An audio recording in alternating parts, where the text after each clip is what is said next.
अस्सलामुअलैकुम, आप देख रहे हैं ANY न्यूज़ नेटवर्क। मैं हूं मोहम्मद एहसन।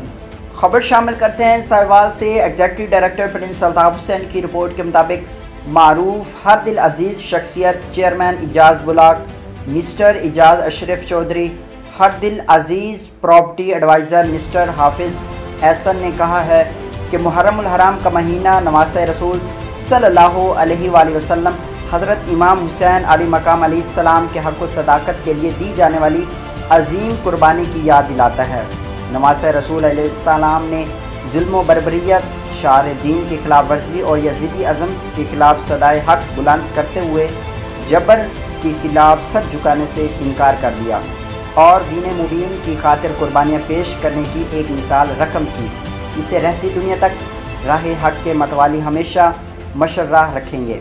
हज़रत इमाम हुसैन अलैहिस्सलाम और उनके जानिसार साथी शहादत कबूल करके भी क़यामत तक के लिए ज़िंदा व जावेद हुए और यजीदी ऐसी लानत के मुस्तहिक़ ठहरे।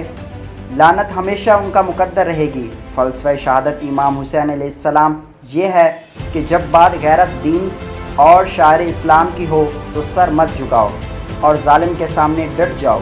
उन्होंने कहा कि हुज़ूर नबी करीम सल्लल्लाहु अलैहि वसल्लम हसनैन करीमैन अलैहिमुर रिज़वान से वालियाना मोहब्बत करते थे। यजीद और उसके बदबख्त साथियों ने फरमान रसूल की नफ़ी करते हुए अहले बैत अतहार पर जुल्म बर्बरियत के पहाड़ तोड़ दिए और क़यामत तक के लिए ख़ुद को लानत व अज़ाब का मुस्तहिक़ ठहरा लिया। उन्होंने मज़ीद कहा कि जश्न आज़ादी की 75वीं सालगिरह 14 अगस्त को भरपूर अंदाज में मनाई जाएगी। बानी पाकिस्तान हज़रत कायद आज़म मोहम्मद अली जिन्ना रहमतुल्लाह अलैह को खराज अक़ीदत पेश किया जाएगा। इस मौके पर इजाज़ अशरफ चौधरी और हाफिज़ एहसन ने अपने ऑफिस जीवन सिटी मढ़ाली रोड साहिवाल में मज़ीद कहा कि हम हेलीकॉप्टर साने पर आर्मी अफसरान की शहादत पर उनके लवाहिकीन के गम में बराबर के शरीक हैं। शहीद की जो मौत है वो कौम की हयात है।